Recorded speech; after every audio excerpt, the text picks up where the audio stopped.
আসসালামু আলাইকুম viewers, welcome back to my channel Samira সানজানায়। আবারও নতুন একটা রেসিপি নিয়ে আপনাদের মাঝে চলে আসলাম। আজ আমি আপনাদেরকে একদমই পারফেক্ট রেস্টুরেন্ট স্টাইলে চিকেন ফ্রাইড রাইস রেসিপিটা তৈরি করে দেখাবো। আমরা অনেকেই চিকেন ফ্রাইড রাইস রেসিপিটা তৈরি করতে পারি না, আর তাই আজকে আমি আপনাদেরকে কিভাবে আপনারা ঘরেই একদমই ঝরঝরা রেস্টুরেন্ট স্টাইলে এই চিকেন ফ্রাইড রাইস রেসিপিটা তৈরি করতে পারেন সেটাই আজ আপনাদের মাঝে তুলে ধরবো। আশা করি আমার আজকের এই সহজ রেসিপিটা আপনার কাছে ভালো লাগবে। তো চলুন রেসিপিটা শুরু করা যাক। এখানে আমি 300 গ্রাম চিকেন নিয়েছি, আর চিকেনগুলোকে আমি ছুরির সাহায্যে একদমই পাতলা পাতলা করে কেটে নিয়েছি। একটু বড় সাইজ করেই কেটে নিয়েছি, তবে আমি আর আপনাদেরকে দেখালাম না, আপনাদের পছন্দ অনুযায়ী এখানে কেটে নিতে পারেন আর কি চিকেনটা। তো এখানে আমি প্রথমে দিলাম 1 চামচ রসুন বাটা, 1 চামচ আদার গুঁড়া। আমি এখানে আদার গুঁড়াটা ব্যবহার করেছি, আপনারা চাইলে পেস্টও ব্যবহার করতে পারেন। আরও দিয়ে দিলাম এখানে আমি 1 চামচের মতো কালো গোলমরিচের গুঁড়া, আপনারা চাইলে এখানে সাদা গোলমরিচের গুঁড়াটাও ব্যবহার করতে পারেন। আরও দিয়ে দিলাম এখানে আমি 1 টেবিল চামচ সয়া সস, আরও 1 টেবিল চামচ ওয়েস্টার সস।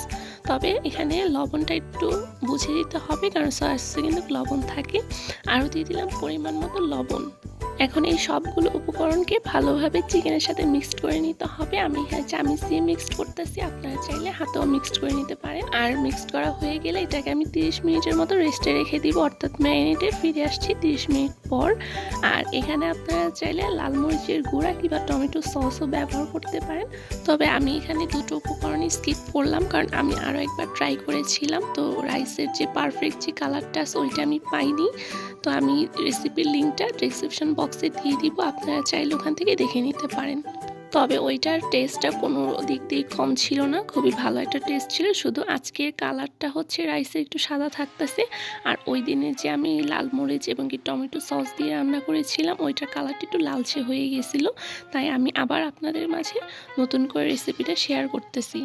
আর ফিরে আসলাম আবারও 30 মিনিট পর। 30 মিনিট পরে আমি চিকেনগুলোকে একটু ভেজে নিয়েছি আলাদাভাবে 4-5 মিনিট সময় নিয়ে। তো চিকেনগুলো ভাজা যেই পর্যায়ে একটু ব্রাউন কালার হয়ে যাবে ওই পর্যায়ে আমি চিকেনগুলোকে তুলে নিয়েছি।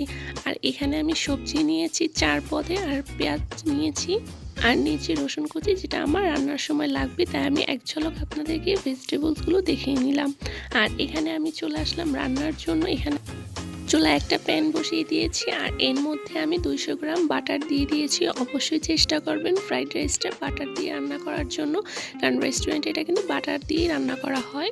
আর যেই পর্যায়ে বাটারটা গলে যাবে ওই পর্যায়ে এখানে আমি 2 টেবিল চামচ রসুন কুচি দিয়ে দিলাম। রসুন কুচিটাকে হালকা যে পর্যায়ে ব্রাউন কালার চলে আসবে ওই পর্যায়ে এখানে আমি 2টা ডিম ভেঙে দিয়ে দিলাম। আর ডিমগুলোকে একটু ভেঙে নেওয়ার পরে আমি আবারও 2টা ডিম ভেঙে দিলাম, অর্থাৎ আমি এখানে 4টা ডিম ব্যবহার করেছি। যদিও এটা চিকেন ফ্রাইড রাইস, তারপরও আমি এখানে ডিম দিলাম। আপনারা চাইলে ডিম দিয়েও করে নিতে পারেন চিকেন ছাড়া, তাও খুবই ভালো লাগে।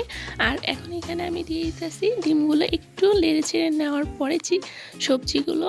এখানে আমি ফ্রোজেন মটরশুঁটি দিয়েছি আধা কাপ, আর 1 কাপ দিয়েছি সবুজ ব্রোকলি, আরও 1 কাপের মতো দিয়ে দিয়েছি গাজর। তবে এখানে আমি ভেজিটেবলসগুলো আমি আমার পছন্দ মতো নিতেছি, আপনারা চাইলে আপনাদের পছন্দ মতো সবজি নিতে পারেন, কোনো সমস্যা নেই। আর এই 3 পদের সবজিগুলো দেওয়ার পরে আমি একটু নেড়ে চেড়ে রেখে দিয়েছিলাম 5 মিনিটের মতো মিডিয়াম আঁচে। আর এই পর্যায়ে কিন্তু চুলার আঁচটা আমি বাড়িয়ে দিয়েছি। আর 5 মিনিট পরে আমি আবারও ঢাকনাটা তুলে এখানে আমি দিয়ে দিলাম লম্বা করে কেটে রাখা পেঁয়াজ কুচি, দিয়ে দিলাম সবুজ ক্যাপসিকাম, দিয়ে দিলাম ভেজে রাখা চিকেনগুলোকে।